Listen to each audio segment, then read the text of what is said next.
ભીમાણી, આસ્થા સ્નેહનુગર મનોદિવ્યાંગ બાળકોની શાળા બોટાદ। અહીંયા મનોદિવ્યાંગ બાળકો છે એ વર્ષ દરમિયાન જુદી જુદી વોકેશનલ એક્ટિવિટી કરતા હોય છે।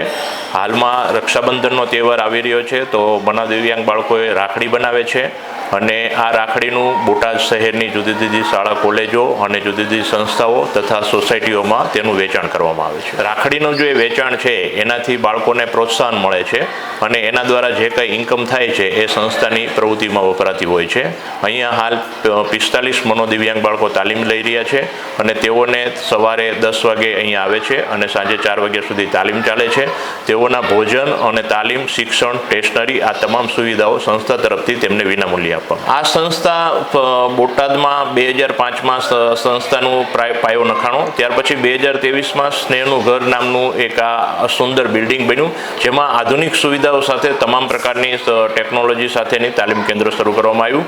2023થી આ સંસ્થા ચાલે છે। સંસ્થાનો મૂળ પાયો એમાંથી શરૂ કરવામાં આવ્યો કે મનોદિવ્યાંગ બાળકો છે એ પણ સમાજનું એક અંગ છે અને સમાજમાં એને સ્થાન મળે અને સમાજ સાથે સંકળાય, એ સમાજની સાથે જોડાયેલા રહે, એના માટે એને શિક્ષણ, રોજગાર અને તાલીમ માટે આ સંસ્થા શરૂ કરવામાં આવી છે। સમગ્ર સંસ્થા છે એ દાતાઓના સહયોગથી બનેલ છે અને સંસ્થામાં આજે પણ બાળકોને વિનામૂલ્યે દાતાના સહયોગથી શિક્ષણ, તાલીમ અને રોજગાર અને બપોરનું ભોજન આપવામાં। આસ્થા સ્નેહનુગર બોટાદમાં જે તાલીમ લે છે મનોદિવ્યાંગ બાળકો, એનું ક્યાંક ને ક્યાંક એમને સારું પરિણામ પણ મળી રહ્યું છે। બોટાદ જિલ્લામાં વાત કરીએ તો અમારા માટે ગૌરવની વાત છે કે જિલ્લા પ્રશાસનના સહયોગ થકી સ્પેશિયલ ખેલ મહાકુંભનું આયોજન થતું હોય છે અને બોટાદ જિલ્લાને ગૌરવ અપાવતા આ ખેલાડીઓ રાજ્ય અને નેશનલ સુધી વિજેતાઓ બન્યા છે। ખાસ કરીને વાત કરીએ તો બોટાદની પાણવી ગામની દીકરી કે જેને સંસ્થાએ ટેકનિકલ સપોર્ટ પૂરો પાડ્યો, એ દીકરી જર્મનીની અંદર ઇન્ટરનેશનલ લેવલે બાસ્કેટબોલ સ્પર્ધામાં પોતે ભાગ લીધો છે અને બોટાદ જિલ્લાનું ગૌરવ વધાર્યું છે। આ ઉપરાંત ગત વર્ષે ગ્વાલિયર મુકામે જે ટુર્નામેન્ટ આયોજન થઈ એમાં સંસ્થાનો વિદ્યાર્થી આદિત્ય પોતે બોચી નામની જે ગેમ છે એમાં ભાગ લીધો છે અને નેશનલ લેવલે પોતે પ્રતિનિધિ કર્યું છે। સંસ્થાની જ એક દીકરી શાહક્રિયા બેંગ્લોર ખાતે મનોદિવ્યાંગ બાળકો માટેની ક્વિઝ કોમ્પિટિશન, જે કેબીસી હોય છે એ ટાઈપની ક્વિઝ કોમ્પિટિશન હતી, તો એની અંદર પોતે બેંગ્લોર ખાતે નેશનલ લેવલ સુધી પોતે પાર્ટિસિપેટ થઈ છે।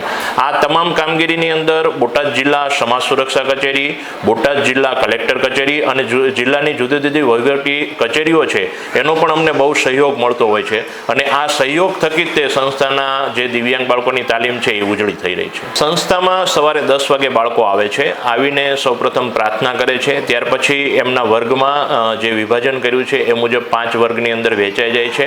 એની અંદર એને જીવન જરૂરી તાલીમ, શિક્ષણની તાલીમ, એડીએલ એટલે કે ડેઇલી એક્ટિવિટી ફોર લિવિંગ એ તાલીમ આપવામાં આવે છે।